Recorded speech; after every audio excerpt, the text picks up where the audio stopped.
ეს ჩემი ემოცია ვერ შევიკავე. გზაში ვიყავი და გზაში აი თავისით მომდიოდა ცრემლები, მეგობრებო, ისეთი რაღაცა გავიგე რეალურად.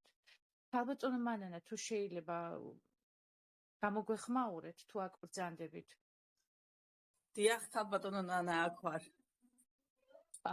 მე მაპატიეთ რომ დღეს ისეთი ემოცია გქონდა თქვენ და ნამდვილად რთული იქნებოდა თქვენი ჩართულობა ეხლა, იმიტომ რომ ყველანი ვიყავით ამ ემოციებში და მე მინდა ეს სენსაციური ამბავი თქვენგან გაჟღერდეს, იმიტომ რომ ეს თქვენს წრეში მოხდა ეს ყველაფერი და მე მინდა მეგობრებო ძალიან კარგად მოусმინოთ დღეს თქვენს სათხართ. გისმენთ ქალბატონო მანანა, რა მოხდა თუ შეიძლება? ქალბატონო ნანა, ძალიან ბანალური ვიქნები, როდესაც ვიტყვი რომ არ ვიცი საიდან დავიწყო, მაგრამ მართლა არ ვიცი საიდან დავიწყო. დავიწყო ჩემი დღევანდელი ემოციით, დავიწყო იმ ფაქტით, რაც მოხდა, აი ძნელია. მიუხედავად იმისა, რომ ჩვენ გვქონდა შედეგი, რამოდენიმე თვის მანძილზე, ის შედეგი, რაც დღეს დაიდო, უბრალოდ ჩვენ ეს გვაქვს როგორც ასეთი ქაღალდი ხელში არ გვიჭირავს დოკუმენტურად, რადგან ზარი განხორციელდა თბილისში ზუგდიდიდან და ადამიანი თბილისში უნდა ჩავიდეს ეს დოკუმენტი რომ აიღოს ის რაც მას ტელეფონით უთხრეს, მაგრამ ეს უკვე მეორე ხარისხოვანია, თუმცა ესეც იქნება ჩვენ პირველ და ბოლო დოკუმენტს აუცილებლად დავდებთ და წავადგენთ ჩატში. თქვენ იცით მეგობრებო, პირველ რიგში მოგესალმებით, მე გახლავართ მანანა ქარდავა, უკვე ორჯერ ჩავატარებ პრეზენტაცია და ორივეჯერ ვახსენე ამ ფაქტის შესახებ და ეხა პარასკევისაც ვახსენე მე ეს ფაქტი, რომ ჩვენ გვქონდა ძალიან მძიმე სიტუაცია, რთული სიტუაცია ჩემს ახლობელთან დაკავშირებით, ეს არის ბიცოლა ჩემის ძმა, 62 წლის მამაკაცი. მე ვახსენე რომ მას ჰქონდა ძალიან რთული მდგომარეობა, გადაადგილება უჭირდა და მოკლედ რა 8 თვე ეს ადამიანი სიკვდილს ებრძოდა სრული ამ სიტყვის მნიშვნელობით.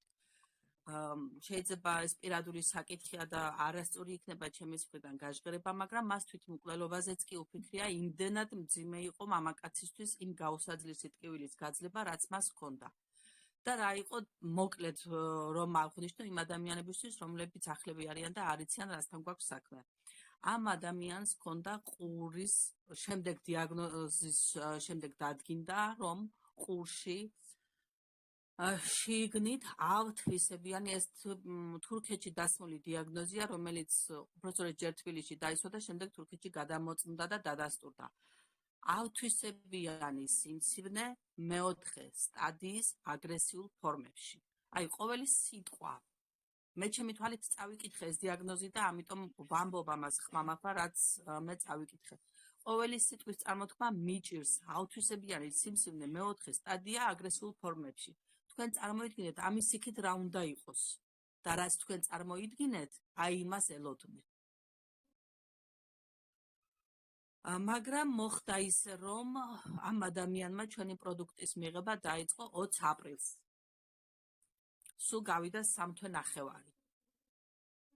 პირველივე ღამეს, მაშინ როდესაც ამ ადამიანს 8 თვის მანძილზე არ დაუძინია, რადგან ჰქონდა გაუსაძლისი ტკივილები და არაფერი არ უყუჩებდა, ჩვენ და სამწუხაროდ საქართველოში ჩაუტარდა 2 ქირურგიული ოპერაცია ამ ადამიანის სახეზე, რაღაცა მუწუკებივით, ყვავილივით, რა ვიცი, როგორ აღვწერო, არ ვიცი, რთული სათქმელია, ამოსდიოდა. 2 ქირურგიული ოპერაცია ჩაუტარდეს და ფაქტია და უნდა ვთქვა, ორივე ყური ნაწილ მოაჭრეს, ამ თად არ მოაჭრეს, მაგრამ რაღაცა ნაწილი მოკვეთეს. ცხვირთანაც იგივე მოხდა.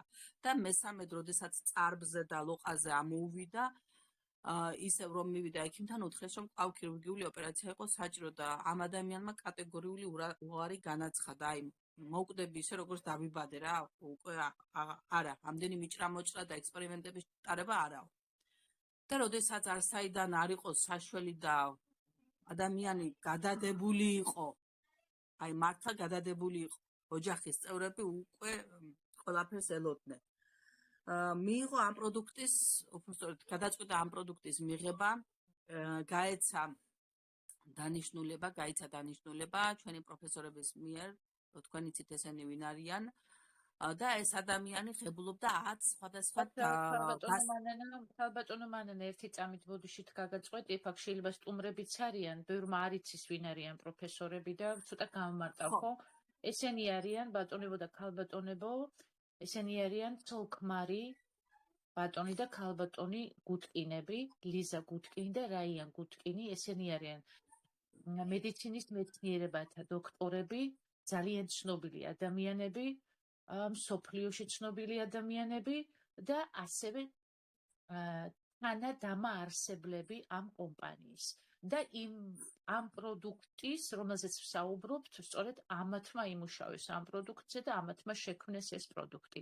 ამ ექიმებზეა საუბარი, სადაც კითხვარის მეშვეობით, ბეკონტაქტებით და ისინი გვაძლევენ ჩვენ, ასე ვთქვათ, რეკომენდაციებს, რა მივიღოთ, როგორ მივიღოთ, მოკლედ ჩვენი ოჯახის ექიმები არიან ამავე დროს ეს ცნობილი ადამიანები. ეს უბრალოდ მინდოდა დამეკონკრეტებინა, ვინც სტუმარია და ვინც არ იცის ვიზია საუბარი. ბოდიშით ქალბატონო მანანა. არაფერს პირიქით, მადლობა დაკონკრეტებისთვის. და მოკლედ ამათ მეშვეობით მოგვეცა დანიშნულება, როგორც ახსენე ღებულობს ეს ადამიანი 10 სხვადასხვა დასახელების დანამატს. ზუსტად მახსოვს 20 აპრილი იყო ამ წლის, კვირა დღე იყო, დილით მიიღო ამ ადამიანმა დანიშნულების სამებ, როგორც მიეცა ჩვენი დანამატი და იმ საღამოს 8 თვის მანძილზე პირველი ღამე იყო, როდესაც ადამიანმა ტკივილ დამახოჩებლის გარეშე დაიძინა. მეორე დღეს დეტალებს არ მოუყვები, ახლა იქ გამოკვლევა როგორ ჩატარდა, ხური დაცობილი ქონდა ადამიანს და მოკლედ იქ ცალკე ქირურგიული, პატარა ქირურგიული ოპერაცია ჩატარდა, რომ რაღაცა ნათურასავით გაეშვათ და იქ მიდამოე დაეთვალიერებინათ. ამ პრობლემიდან გამომდინარე დაცობილი ქონდა ადამიანს ხური და მეორე დღეს რაღაცა სადინარივით გაიხსნა მარცხენა ხურში და თვეების მანძილზე იქიდან გადმოდიოდა სითხე, მთელი რიგი სიბინძურე. ამ დაავადებასთან დაკავშირებული. სისხლი, ჩირქი და მოკლედ მთელი ამბები. პერიოდულად ამ ადამიანმა გაიკეთა ქიმია, გაიკეთა სხივი. პირველი ქიმიის შემდეგ ადამიანი 3 დღე კვდებოდა, აი ვეღარ დგებოდა. თურმე ამას მთელი რიგი გართულებები ახლავს შემდეგ ქიმიის შემდგომ პროცესებს და ანალიზის საფუძველზე ჰემოგლობინი დაბარნილი ქონდა და ხელოვნური ჩარევის შედეგად რაღაცა დაურეგულირეს სასიცოცხლო მაჩვენებლები, რაც იმ მომენტისთვის იყო საჭირო ქიმიის შედეგად. მეორე ქიმია გადაიტანა უკეთესად, აი ბევრად უკეთესად და როდესაც კვლავ ანალიზები გაუკეთდა, კვლავ ჰემოგლობინი რაღაცები დაცემული ხომ არ იყო, ექიმმა შემოუთავა, რომ სად ისე არ არის, როგორც უნდა იყოს ჩვეულებრივი ადამიანისთვის, მაგრამ ჩვენგან ჩარევას არ საჭიროებს. ეს უკვე დიდი შედეგი იყო, როდესაც ჩვენ ეს გავიგეთ, ეს ჩვენ ვიზეიმით.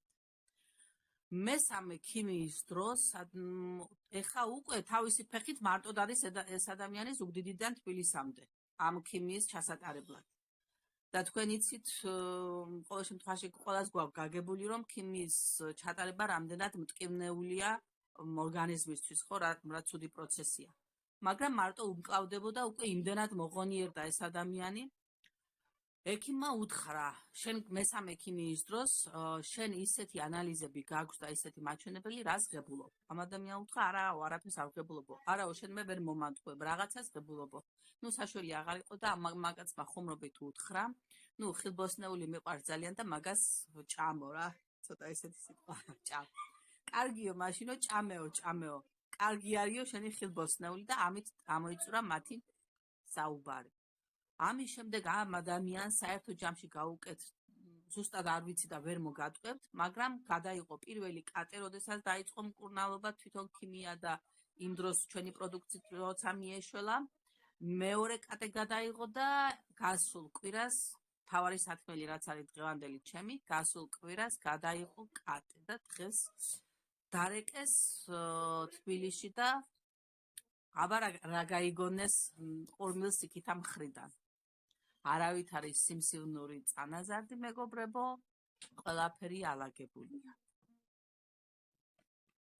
და ეს საოცრება? აი არ ვიცი. ეს როდესაც გავიგე, ბავშვი მყავდა ფიზიოთერაპიაზე, იქით ამ მხარეს ისინი ტიროდნენ, აქეთ ამ მხარეს მე ვტიროდი. და ჩვენ ყველანი, ასე ვთქვათ, ტიროდით ეს ჩატში რეალურად და გქონდა ძალიან ემოციური დღე, მართლა ემოციური დღე, იმიტომ რომ ამ ყველაფერს აი ესეთ რაღაცას ადამიანი, რომელიც უკვე გასტუმრებულია ფაქტიურად, ხო? გამოიტირა მთელმა ოჯახმა უკვე ადამიანი და ხვდებით ხომ, როდესაც ასეთი დიაგნოზი ცხადდება, ადამიანი ოჯახის წევრები ნელა-ნელა ემშვიდობებიან ამ ადამიანს, ხო? რაღაცა პერიოდი შეიძლება გაგრძელდეს მისი სიცოცხლე, მაგრამ ის შესაძლოა ერთ შვენიერ დღეს შეწყდეს, არა მშვენიერ დღეს პირიქით. მე ხარ წაგიკითხავ თქვენ ტექსტს, რომელიც ჩემმა ბიძაშვილმა მომწერა. ანუ არის ჩემი ბიძაშვილი დედაჩემის მხრიდან და არის ბიძამისი დედის მხრიდან. და მან მომწერა. შენ აზრზე ხარ? კიდევ ვერ ვიაზრებ.